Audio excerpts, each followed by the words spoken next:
Adelante.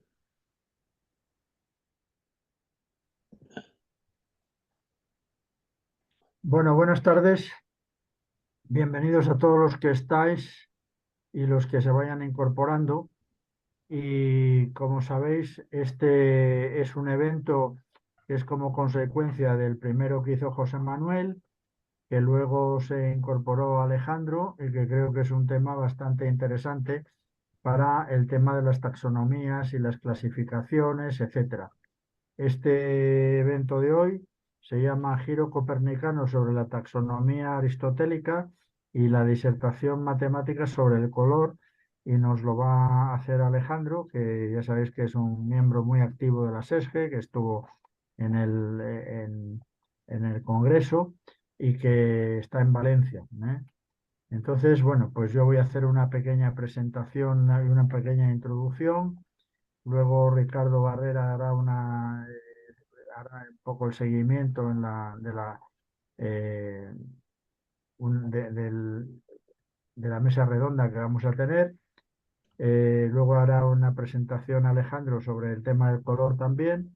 Y luego alguien de la SESGE, se habíamos sugerido que fuera Germán, porque siempre tenemos a Inmaculada haciendo las conclusiones y esta vez pues hemos sugerido que lo hiciera Germán, pero Germán no lo vemos todavía, espero que se incorpore luego. Entonces, bueno, básicamente la introducción que voy a hacer yo es presentación sobre las clasificaciones continuas y no dicotómicas. Si sueñan las ovejas con androides, que eso es una cosa curiosa que la saqué de internet y os la comparto. Y un ejemplo muy interesante que me he inventado, aplicado a la dicotomía hombre-mujer, ya que está muy de moda y que también hay mucha polémica y hay mucho tema político sobre el tema, etcétera. Y yo me he inventado un modelo sistémico para aplicar a lo que de alguna manera ya hemos tenido en un evento anterior, que era precisamente el hombre y la mujer como como un sistema, como un sistema integrado y no como un sistema antagónico. Entonces, bueno, básicamente esto que creo que lo tiene Alejandro y que puede profundizar más en ello, viene un poquito de las dicotomías típicas y clásicas que de alguna manera lo tenía en el libro, pero que de alguna manera pues Alejandro ya lo comentará con más detalle. Y bueno, pues como ahora estábamos hablando de los colores, pues el blanco y negro, que no estaba en el libro, pero que nos viene bien ahora, que es como otra dicotomía, ¿no? Bien, entonces una de las cosas al hacer yo un pequeño eh, análisis sobre qué era el color, pues el color efectivamente, el color no es nada, es un modelo y ni siquiera es una propiedad del color. Es un modelo idealizado basado en que los colores primarios no son una propiedad de la luz, sino es un concepto biológico, basado en una respuesta fisiológica de las células, con lo cual nos viene muy bien. O sea, es un problema de la presencia de ciertas frecuencias de luz y de sus interferencias que las podemos tener los humanos, pero que hay incluso animales o incluso otros seres que, que lo conciben de una manera distinta, ¿no? Entonces, incluso ya sabéis que hay ese dicho, dice, no, no es blanco ni negro, sino todo es del color con que se mira, ¿no? Entonces, esto nos viene bien ahora recordar esto precisamente para ver que no hay nada, es todo claro y oscuro, ¿no? Luego, por otro lado, tenemos discontinuidad en la materia y su estructura. Por otro lado, el tema de que si una cosa es continua o discontinua, pues también depende, según dice la física y la biología, depende del observador y del nivel. O sea que de alguna manera, si estamos a nuestro nivel, la materia es continua, pero si estamos a otros niveles atómicos, pues la materia es totalmente discontinua. Entonces, justamente ese es un poco, lo dejo para comentar en la mesa también, que tampoco la continuidad y la discontinuidad, pues puede ser un problema también del observador, de qué nivel tengamos la observación, ¿no? Bien, ese es otro tema. Y luego, pues como no me quiero extender mucho, ya sabéis que me gustan mucho los modelos triangulares y entonces ahora se está planteando incluso políticamente y legalmente pues qué es un hombre, qué es una mujer, toda la problemática de los trans, como sabéis, etcétera. Y entonces yo me he inventado este modelo que a lo mejor puede servir para aclarar las cosas y para no también tener un concepto político y disruptivo respecto a lo que es un hombre o lo que es una mujer. Entonces yo ahí, ya sabéis que me gusta mucho el tema del modelo de la genética, del medio ambiente y del libre albedrío, que es un poco lo que de alguna manera identifica y define un sistema que puede ser de cualquier tipo. Entonces, cuando estamos hablando de genética respecto a una persona, a un ser humano, pues entonces todos sabemos que tenemos dos cromosomas, ¿no? Entonces, en primer lugar ya la genética te va a definir respecto qué porcentaje de influencia tiene un cromosoma X o un cromosoma Y para una persona determinada. Y eso no, yo creo que no lo sabemos, ni está investigado, ni nada. Simplemente sabemos qué es. Sabemos que también hay un dicho que dice, hombre, todos tenemos algo de hombre, o los hombres tienen algo de mujer y las mujeres tienen algo de hombre. Bueno, pues, pero lo que no se sabe es el porcentaje y el porcentaje pues sería a lo mejor un tema de investigación. Pero en el fondo es una posibilidad, una probabilidad y un porcentaje de influencia respecto a lo primero que te marca al nacer. Luego te ponen en un entorno, en un medio ambiente. O sea, en la genética te le ponen, es un programa, entonces te ponen en un medio ambiente y ese medio ambiente pues tiene una educación, tiene unas experiencias habidas, tiene unas influencias, etcétera, que te van marcando también esa X y esa Y en un sentido o en otro, y que tampoco es una cosa dicotómica, sino es un problema de experiencias a lo largo de toda tu vida y que de alguna manera te va marcando también en ese sentido, ¿no? Y bueno, y luego ya tienes el libre albedrío o la evolución, que es también lo mismo, el poder de educación, la cultura e incluso ahora mismo la identidad digital, que va más allá de lo que es una identidad física, y si no es una identidad lógica. Y entonces, pues de alguna manera ahí te puedes decidir, pues si tienes más o menos influencias en un sentido o en otro, ya sea por la genética o por el medio ambiente, pues puede ser un santo, puede ser un macho alfa, puede ser un trans, o puede ser uno homosexual, o puede ser un violador, o puede ser o puedes decidir, pues que como los curas que no quieren tener sexo. Entonces ahí, pues en un momento determinado, pues ahí están de alguna manera los tres elementos que pueden decidir, desde mi punto de vista, sin ser dicotómico, lo que puede ser un hombre o una mujer o los distintos porcentajes de hombre y mujer que cada uno tengamos, ¿no?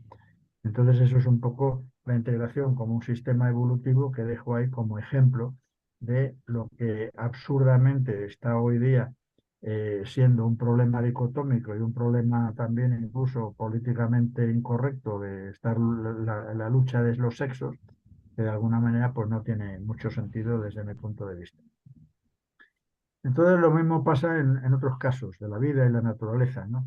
Entonces habría que definir, desde mi punto de vista, y lo lanzo ahí para la mesa, pues que habría que definir un conjunto de propiedades específicas de un sistema y definir el porcentaje de cada uno de ellos, de cada una de estas propiedades, para definir su identidad.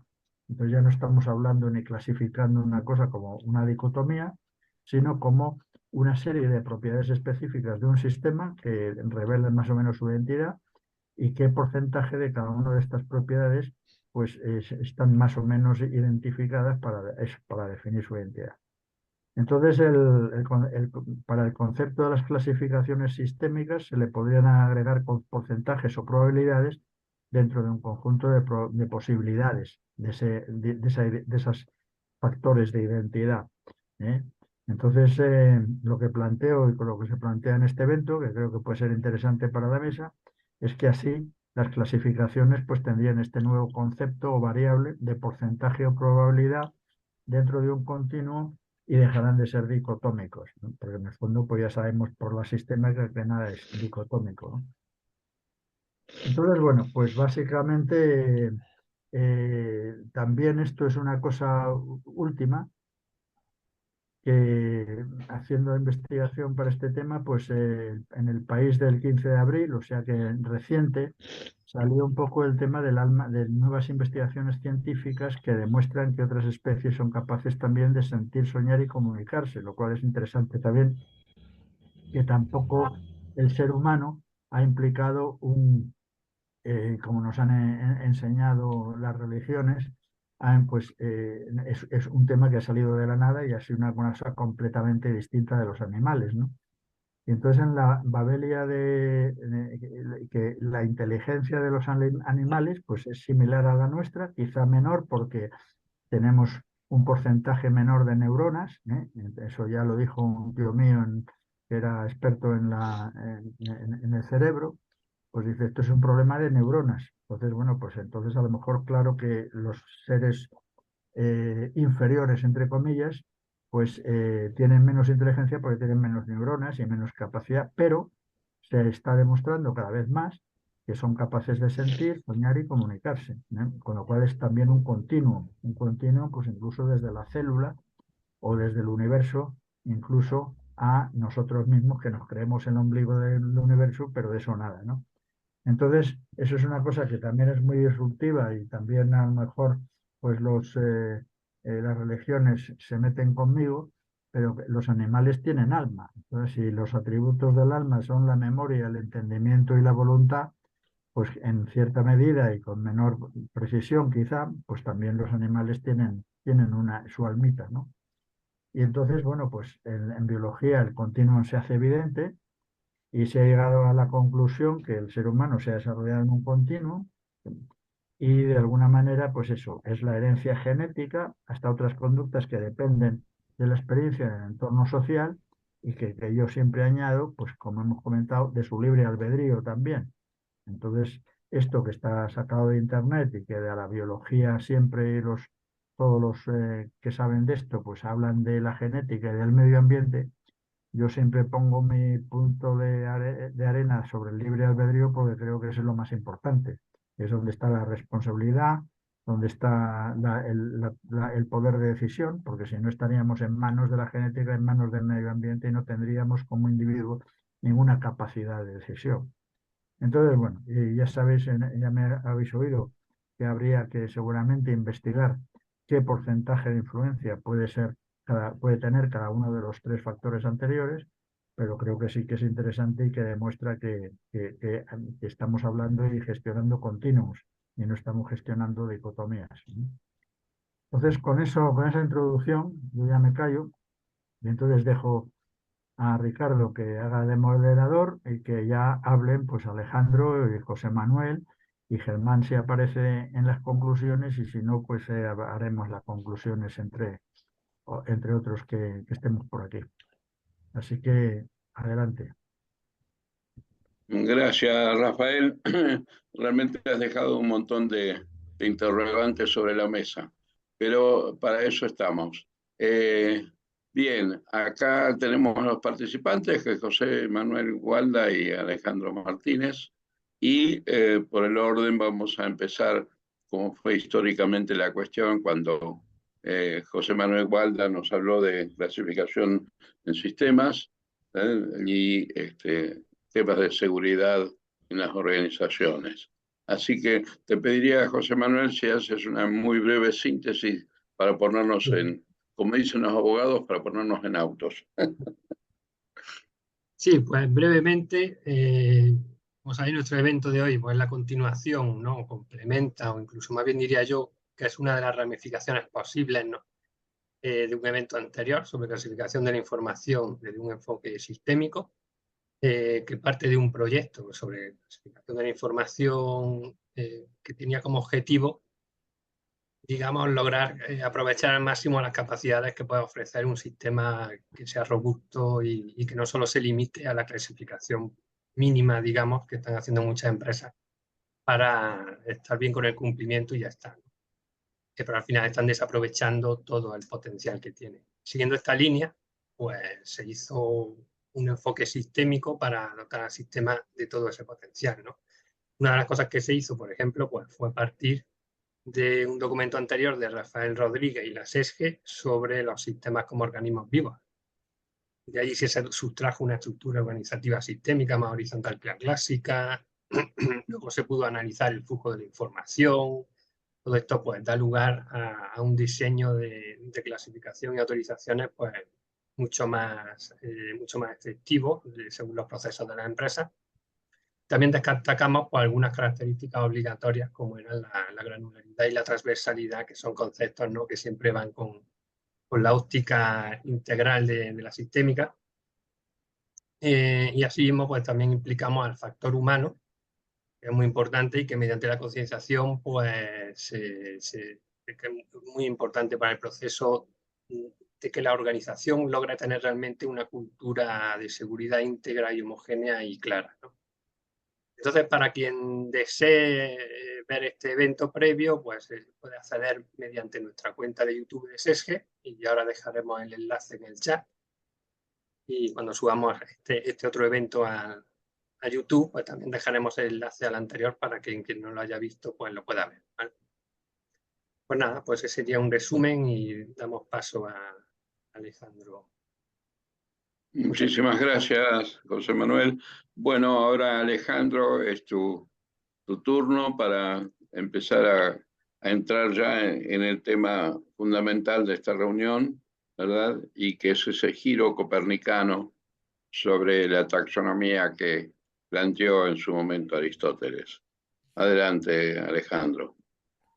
Muchas gracias, Ricardo. Quería agradecer también primero a los organizadores del evento, de este evento, en especial a José Manuel Gualda, porque viene a ser, como ha dicho él, una continuación del evento anterior. También quisiera agradecer a la SESGE en general y a todos los asistentes que están en directo y que puedan venir en diferido. Si queréis, empiezo con la presentación. A ver.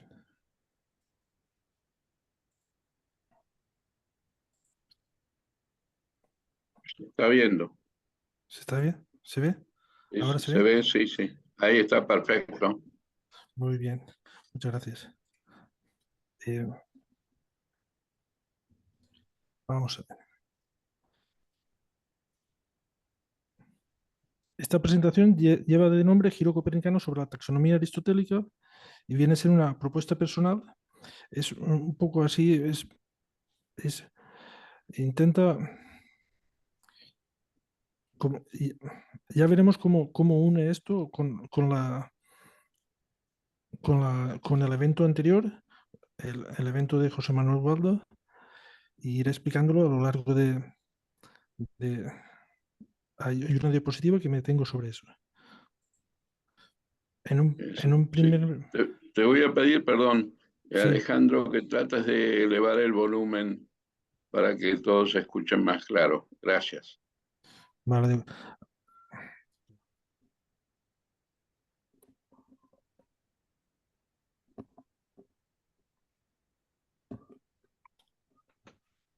¿Se me oye ahora mejor?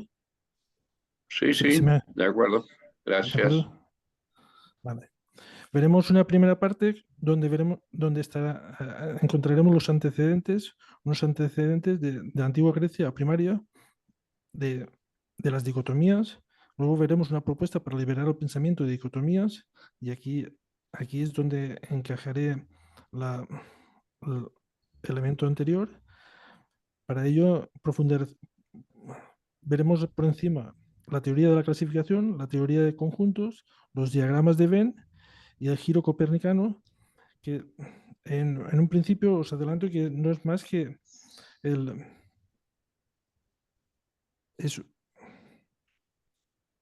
es más que son observaciones hechas a través del email.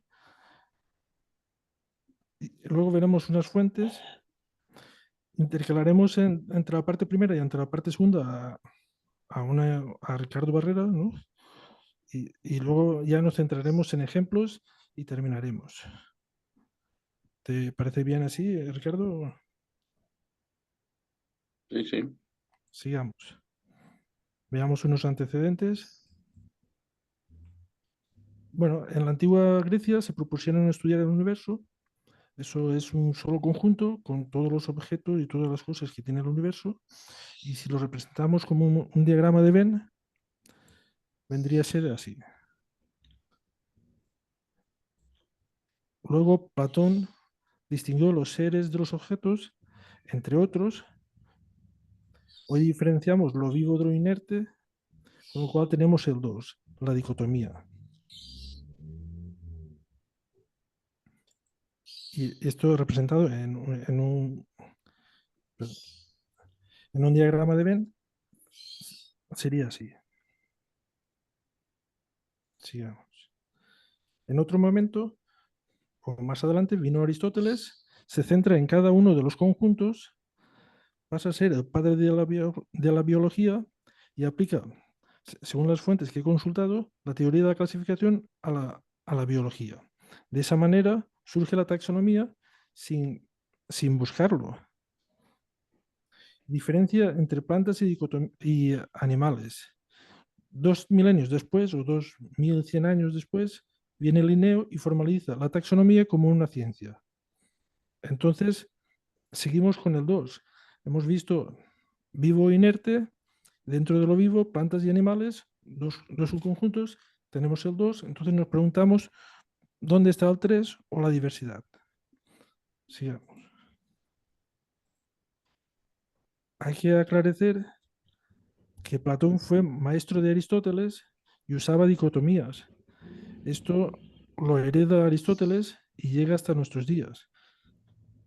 El éxito de la taxonomía de Aristóteles y posteriormente la de Linneo favorece el uso de las clasificaciones en cualquier campo.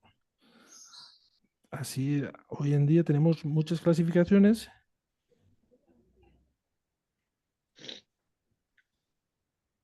Tenemos clasificaciones por doquier. Y cabe destacar que Aristóteles quiso escapar de la prisión de las dicotomías, por llamarlo de una manera, pero no pudo, según se puede ver en su obra. Una y otra vez sigue usando dos conjuntos para referirse a un conjunto más grande.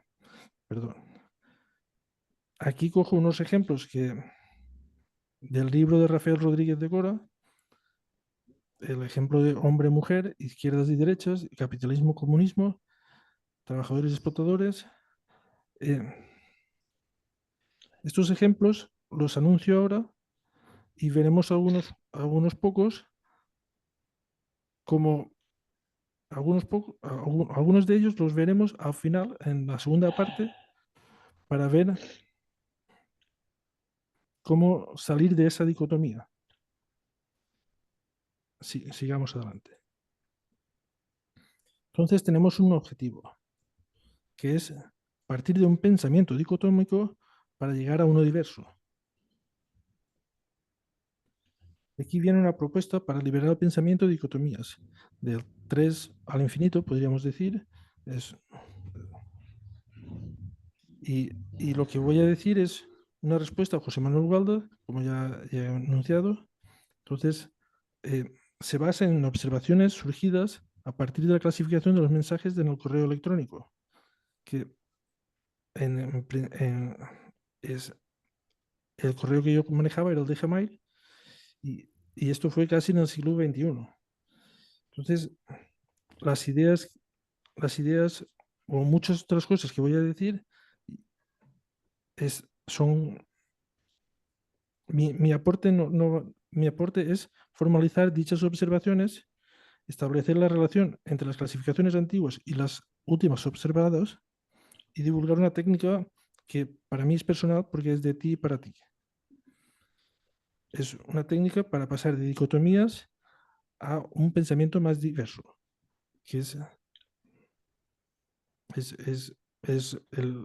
la clave de este trabajo.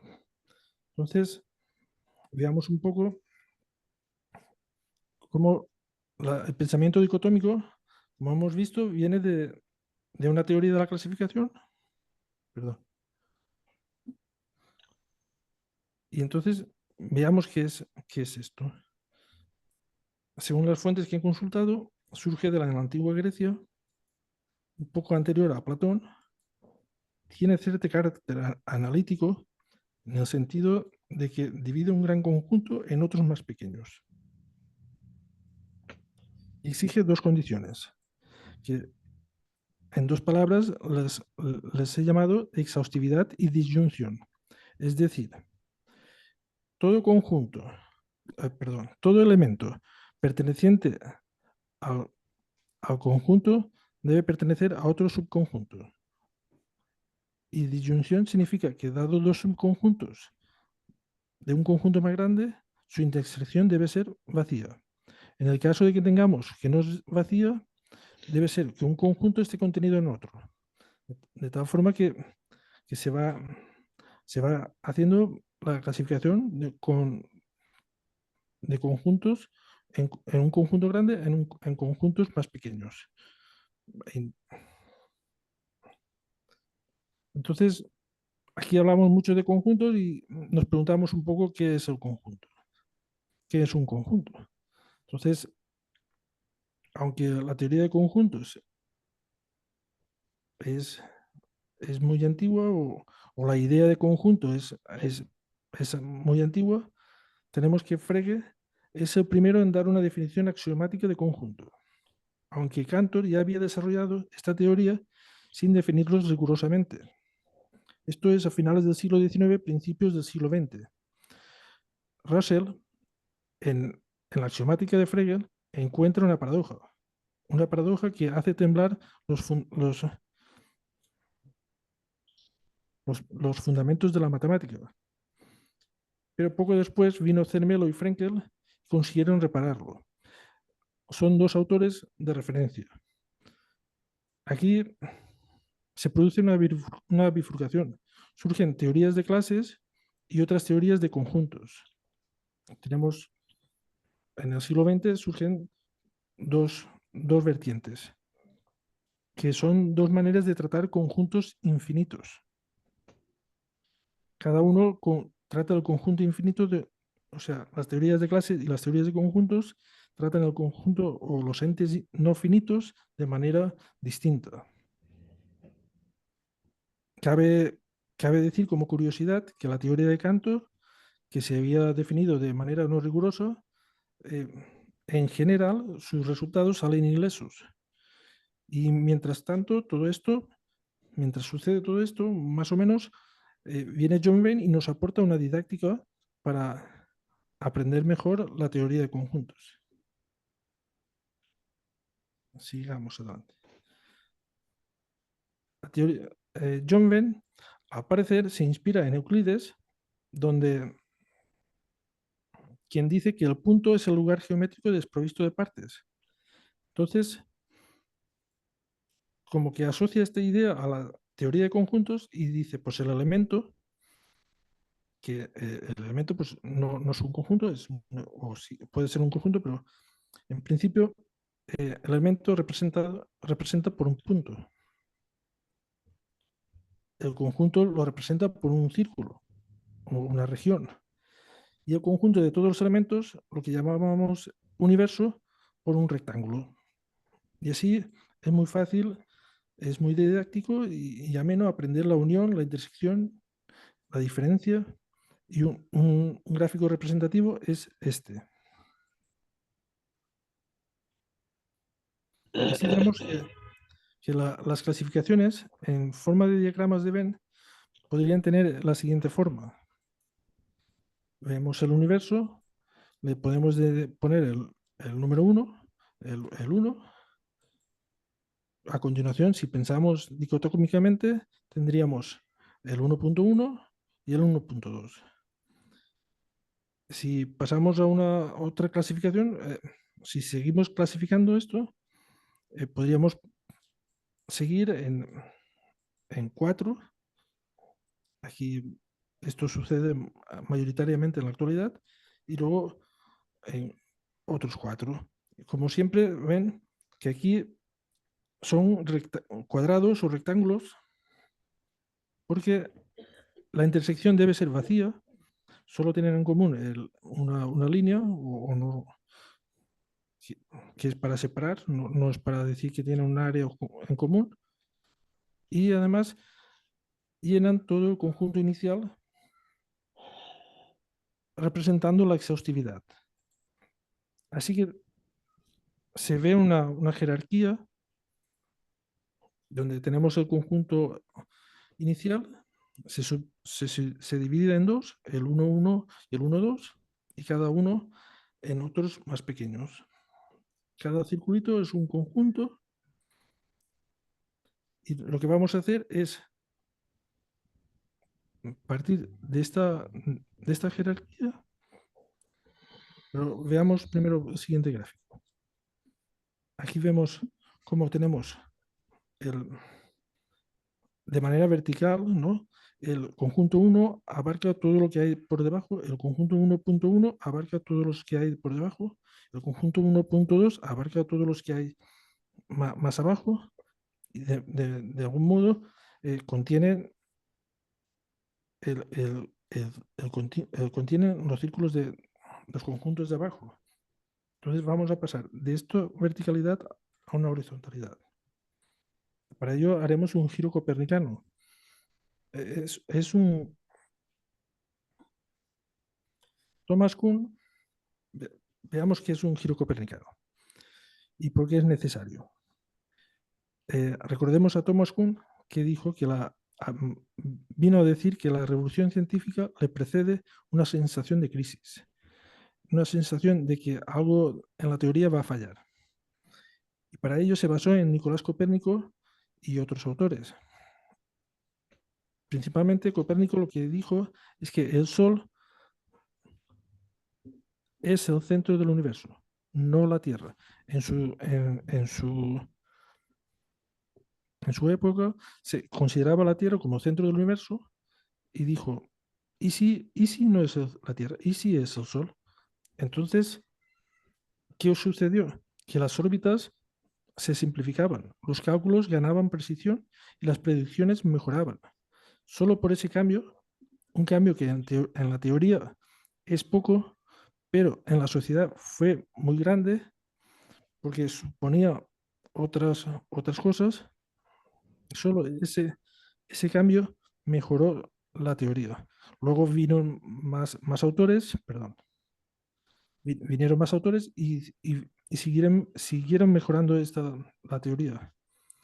Así tenemos que el giro copernicano no es un cambio radical, sino sutil, y por ello vamos a partir de un pensamiento dicotómico para llegar a un universo. Y lo que decía, de esta verticalidad pasaremos a la horizontalidad. Veamos. Aquí tenemos el conjunto 1 anterior, el conjunto 1.1 y el conjunto 1.2 puestos en horizontal. Entonces, cogemos un objeto o un elemento y nos preguntamos, ¿pertenece al conjunto 1? Y si la respuesta es sí, seguimos. Luego decimos, ¿pertenece al conjunto 1.1? Puede ser que sí o puede ser que no. En cada caso, volvemos a preguntarnos si pertenece, bueno, nos preguntamos nuevamente si pertenece al conjunto 1-2 y puede ser que sí o no en cada uno de los casos anteriores. Y así iríamos añadiendo teníamos el 1.1, el 1.2, luego venía el 1.1.1, el 1.1.2, los cuatro conjuntos de aquellos y los cuatro conjuntos de la otra parte, e iríamos preguntando. Normalmente, cuando se define el conjunto 1.1 o el 1.2, no se dice el 1.2 son los que no son el 1.1. Normalmente se dan dos definiciones diferentes y esto se puede usar. Sigamos adelante. Esto representado en diagramas de Venn sería así. Aquí tendríamos el conjunto 1.1 y el conjunto 1.2. Y hay una intersección. Esa intersección